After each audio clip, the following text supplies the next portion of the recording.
వచ్చేటప్పుడు సంతోషమే. ఎందుకంటే 18 రోజుల పాటు ఆల్ ఆర్ బెయిలబుల్ కేసెస్ 18 రోజుల పాటు సెంట్రల్ ప్రిజన్లో ఉండవలసిన పరిస్థితి ఏర్పడింది.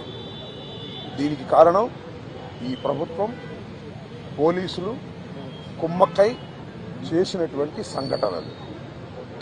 నేను చాలా వివరంగా గుంటూరు వెళ్ళిన తర్వాత మళ్ళా మాట్లాడతాను. నేను అందరికీ ఈ సందర్భంగా నా ధన్యవాదాలు తెలియజేస్తున్నాను. నాకు ఎవరైతే సపోర్ట్ చేశారో ఈ సంఘటనలో, ఎవరైతే మద్దతు పలికారో వారందరికీ నా హృదయపూర్వక ధన్యవాదాలు. అలాగే కొంతమంది మద్దతు పలకలేదు, వారికి కూడా నా ధన్యవాదాలు. వారు ఏమన్నారంటే పెద్ద మాట అన్నారు, దానికి కూడా నేను గుంటూరు వెళ్ళిన సమాధానం చెప్తా. అదేమన్నారంటే అసహ్యంగా మాట్లాడితే దాడులు చేయరా అని. అసహ్యంగా మాట్లాడితే దాడులు చేయదలుచుకుంటే ఎంతమంది మీద చేయాలి? అసహ్యంగా మాట్లాడే వాళ్ళ మీద. అది ఒక అంశం. వాళ్ళకు కూడా నేను రేపు నా సమాధానాన్ని తప్పనిసరిగా చెప్తా.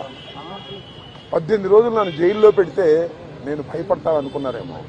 భయపడే ప్రశ్న ఈ అంబటి రాంబాబుకు ఉద్భవించదని మనవి చేస్తున్నా.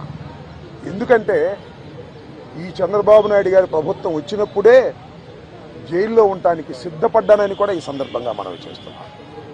నన్ను హింసించాలని, నన్ను జైల్లో పెట్టాలని చంద్రబాబు, లోకేష్ ఎప్పటి నుంచో ప్రయత్నం చేస్తున్నారు. ఎక్కడో దొరికాను, లోపల పెట్టారు. చూద్దాం, టైం విల్ కమ్ అగైన్. పరిస్థితులు మళ్ళా మారతాయి. ఈ పాపానికి వారు పరిష్కారం చేయక తప్పదని కూడా ఈ సందర్భంగా నేను మనవి చేస్తున్నాను. రాజమండ్రి సెంట్రల్ ప్రిజన్ నాకు పట్టుదలను పెంచే ఒక శిక్షణా కేంద్రం అని కూడా ఈ సందర్భంగా నేను మనవి చేస్తున్నాను. మరింత పట్టుదలగా, మరింత కసిగా ఎన్ని కేసులు పెట్టినా, ఎన్ని రోజులు జైల్లో ఉన్నా ఒక్క అడుగు కూడా వెనక్కు వెయ్యను. జగన్మోహన్ రెడ్డి గారి నాయకత్వంలో ఈ కూటమి ప్రభుత్వాన్ని ప్రజాస్వామ్యబద్ధంగా కూల్చేంత వరకు ఈ పోరాటం ఆగదు. ఎన్నిసార్లు జైల్లో పెట్టినా వెనక్కు వెళ్లే ప్రశ్న లేదు. అన్యాయంగా, అక్రమంగా జైల్లో పెట్టారు. నా ఇల్లు దహనం చేయడానికి ప్రయత్నం చేశారు, నా కార్లు బగలగొట్టారు, నా ఆఫీస్ బగలగొట్టారు, నా పెళ్ళాం బిడ్డల్ని తరిమి కొట్టారు, నన్ను చంపడానికి ప్రయత్నం చేశారు, తీసుకొచ్చి జైల్లో పెట్టారు. ఏమైంది? ఏమైద్దని అడుగుతా ఉన్నా. చంద్రబాబు నాయుడు అడుగుతా ఉన్నా, లోకేష్ని అడుగుతా ఉన్నా.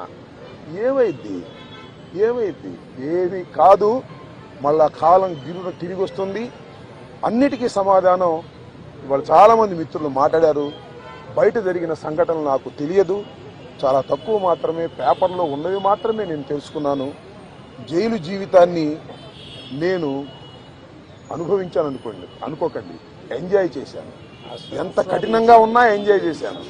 ఎందుకంటే ఒక రాజకీయ స్ఫూర్తితో రాజకీయాల్లోకి వచ్చినటువంటి వ్యక్తిని నేను, పట్టుదలగా ముందుకు సాగే వ్యక్తిని జైల్లో పెడితే భయపడిపోయే వ్యక్తిని అంతకంటే కాదు, మరింత ధైర్యంగా పోరాట పటిమతో ముందుకు వెళ్లేటటువంటి వ్యక్తిని కూడా మనవి చేస్తున్నా. ఎప్పుడు ఎక్కడా తప్పు చేయలేదు. పొరపాటు మాట్లాడితే వెంటనే పశ్చాత్తాపడ్డా. పశ్చాత్తాపానికి మించిన ప్రాయచిత్తం లేదంటారే, మరి ఏమిటి? ఎంతమంది పశ్చాత్తాపడ్డారు? నేను తప్ప ఎవరైనా పశ్చాత్తాపడ్డారా అని అడుగుతా ఉన్నా. సరే, ఏది ఏమైనా టైం విల్ డిసైడ్.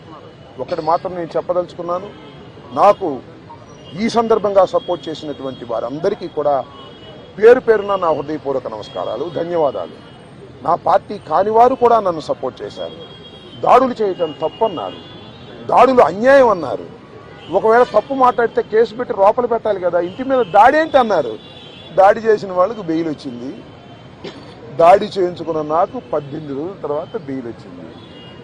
ఏం చేయగలిగారు? ఏం చేస్తారు? దేనికైనా సిద్ధపడి రాజకీయాల్లో జగన్మోహన్ రెడ్డి వెంట నడుస్తున్నటువంటి వ్యక్తులం. ఆ రోజు రాజశేఖర రెడ్డి వెంట నడిచాం, ఇవాళ జగన్మోహన్ రెడ్డి గారి వెంట నడుస్తాం, తుదకంటూ నడుస్తాం.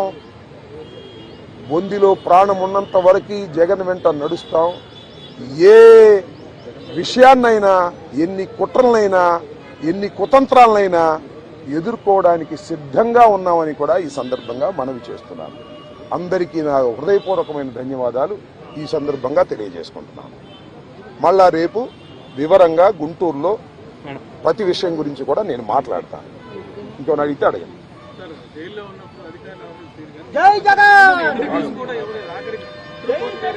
జైల్లో ఉన్నప్పుడు అధికారులు వాళ్ళ రూల్ ప్రకారం పోతారు, అక్కడ ఫుడ్డే పెడతారు. అది నాకు నచ్చినా నచ్చకపోయినా ఆ ఫుడ్డే తింటాను. కలకాలం తింటాను ఆ ఫుడ్. ఆ పెట్టిన ఫుడ్ నాకు నచ్చలేదు, ఎందుకంటే కొద్దిగా డబ్బులు ఉండవాళ్ళం కదా, మంచి ఫుడ్ తింటాం. జైల్లో మంచి ఫుడ్ కావాలంటే వస్తుందా? కోర్టు వారు నాకు ఆర్డర్ ఇవ్వలేదు. ఓకే, జైలు అధికారులు వారి ప్రవర్తన వాళ్ళది, వాళ్ళు నాకేమో స్పెషల్గా ఏం చూడాల్సిన అవసరం కూడా నేను ఎప్పుడు కోరుకోలేదు, కోరుకోను కూడా. సామాన్య ప్రశ్నలుగానే ఉండటానికి నేను ఇష్టపడ్డాను. కోర్టు ఆర్డర్ ఇస్తే బయట భోజనం తిందాం అనుకున్నాం, కోర్టు ఆర్డర్ ఇవ్వలేదు, లోపల భోజనమే తిన్నాం. కొద్దిగా చిక్కినట్టున్నా, అయినా ఏం కంగారు ఏం లేదు, ఏం ఇబ్బంది కూడా ఏమి లేదు.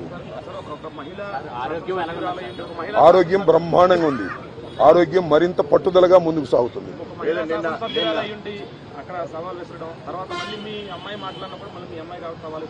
సరే, ఇప్పుడు వాళ్ళ గురించి వాళ్ళని ఉపయోగం ఉంది.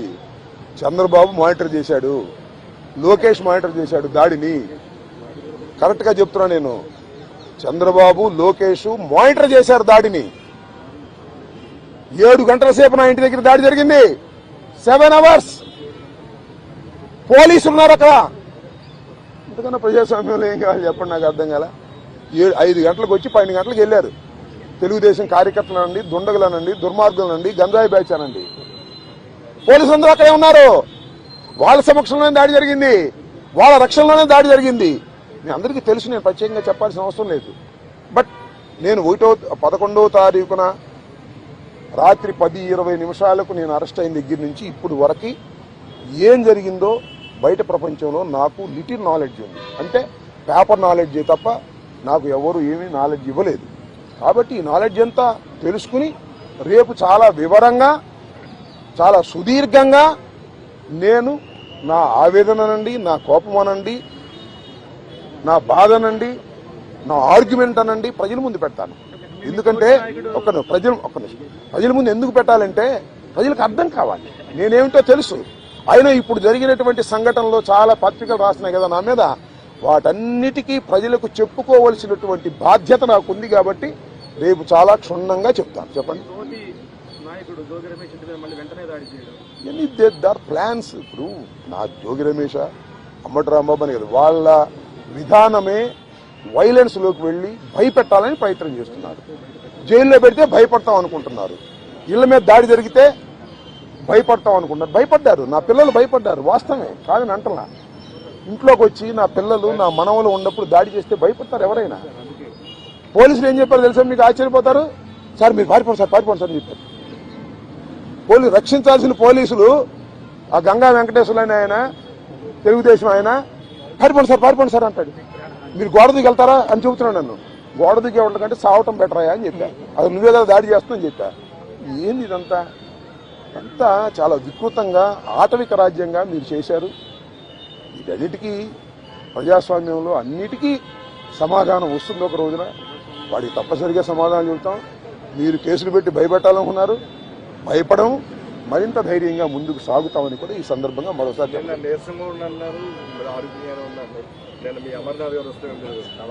ఆయనకి అట్లా కనపడ్డానేమో. నేను నీరసంగా ఎప్పుడూ లేను, లోపల ఏది ఇబ్బంది పడలేదు. కాకపోతే బాత్రూమ్ దగ్గర జారి కొద్దిగా పడ్డాను, దాంతో నేను ఎవరి తప్పు లేదు. ఆ బాత్రూమ్లు అన్నీ ఉంటాయి కదా, మనం అలా ఉన్నాయంటే జైల్లో ఎలా ఉంటాయి అలాగే ఉన్నాయి. దాని గురించి పెద్ద ఏమైనా షవర్ ఉందా? లేదు కదా. So I don't care all these things.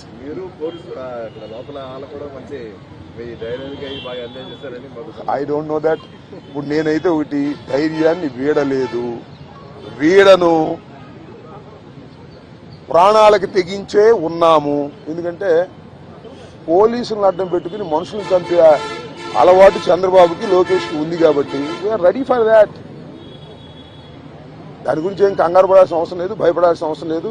జైల్లో పెడితే భయపడిపోతాం అనుకునే పిచ్చి వాళ్ళు జైల్లో పెడితే మరింత ధైర్యంగా పోరాడతాం అనే విషయాన్ని తెలుసుకోవాలి అనేది నా భావన.